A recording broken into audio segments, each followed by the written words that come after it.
Now, let's go to the stage 3 tax changes. There's new polling out today from Redbridge showing 60% of people either support or strongly support the changes, which is pretty similar to what Newspoll had last week. But on negative gearing, which the Coalition is warning is next on the chopping block, voters are split 39 to 39% over the changes. The negative gearing thing, putting stage 3 to one side, if you fiddle with negative gearing, you are interfering with the entirety of the housing market in this country. The Labor Party took a negative gearing platform. We're going to get rid of negative gearing in 2019.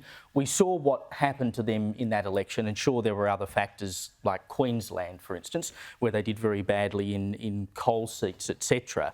But if you're going to say we're going to fiddle with negative gearing, where do they think the houses are going to come from that people are going to rent? I know it's great if you own an investment property. I've got a property in Adelaide. I'll admit it. I'm, using negative gearing to my advantage, but I'm renting that property out to someone who lives in it. What do they think is going to happen? People are going to just up and sell.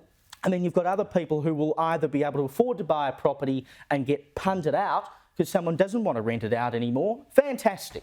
What are they going to do? Well, I think negative gearing, a lot of people rely on that. And I think it's such a huge thing. And so much of the problem with our country and how it's ran is it seems to hurt the people that it should be helping, and it seems to help the people who should be trying a little bit harder. Like people who own a house or who, invest their money into something like that get punished, and then I'm not saying that people who don't own a house aren't worthy of help or anything like that, but my point is we punish good and we reward bad. And it seems like these sorts of things are punishing something good that actually helps society, that helps people. And look, I think that it's a bad idea when you mess with things like that. Like you said, tax cuts aside, I think at the moment, whoever can convince the group of Australians that their life's going to be made easier is going to win the votes, because people are sick of these word things. People are sick of we're going to do this, we're going to do this. People just want to know that they can have a roof over their heads, they can feed their kids,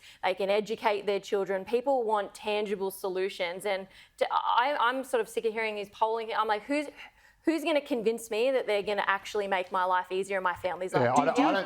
Would Labor actually, and we're getting this sort of wishy-washy language, which is exactly what we got with stage 3. Yeah. Would Labor, Joe, actually go down the road of canning negative gearing? I don't think so. I obviously cautioned, against removing or backflipping on stage 3, and they did that. So what would I know? And again, to be honest, I think that situation genuinely changed. A year ago, they had absolutely no intention of doing for it, and now they realise, of course, they had to do it. But it's still a broken promise. There's no question about that. Negative gearing is different for a couple of reasons. Firstly, just on the sort of politics and the genesis of it, scrapping the negative gearing changes was something that Labor came up with of its own accord. It rewrote its national policy platform. It junked about 3/4 of the pages and 3/4 of the policies. Very good mates with the bloke who rewrote it, and that basically said, right, get rid of all this class warfare stuff, get rid of anything that smells of wealth redistribution, focus on fewer things. Just do it when we're in government. You could argue that, but just do it. Just say we're not going to do it. But again, it worked.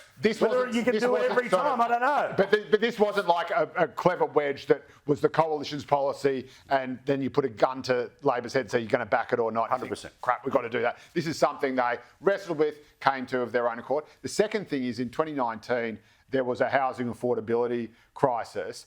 Now, the rental crisis is much, much worse than that. So making homes more affordable for people, which is what the changes for negative gearing would presumably do, is all well and good. But the much more acute crisis, and you can ask anyone who works in homelessness and stuff like that, is just people literally being able to, not getting a foothold in the housing market, literally being able to find a rental to get a roof over your head. It's the worst it's been in decades. And like you say, negative gearing would change. Negative gearing actually encourages investment and rental properties, even though it hurts first-time homeowners. So the nature of the crisis and the vast majority of people who have an investment property, I know there are a handful of people out there who have shed loads of homes, and you can argue that they're hoarding them, etc. But the vast majority of the vast majority of property investors are mum and dads who've got a very small portfolio. It might be 2 or 3 units that will essentially be their superannuation, right? So they're the people that you ultimately hurt in the end.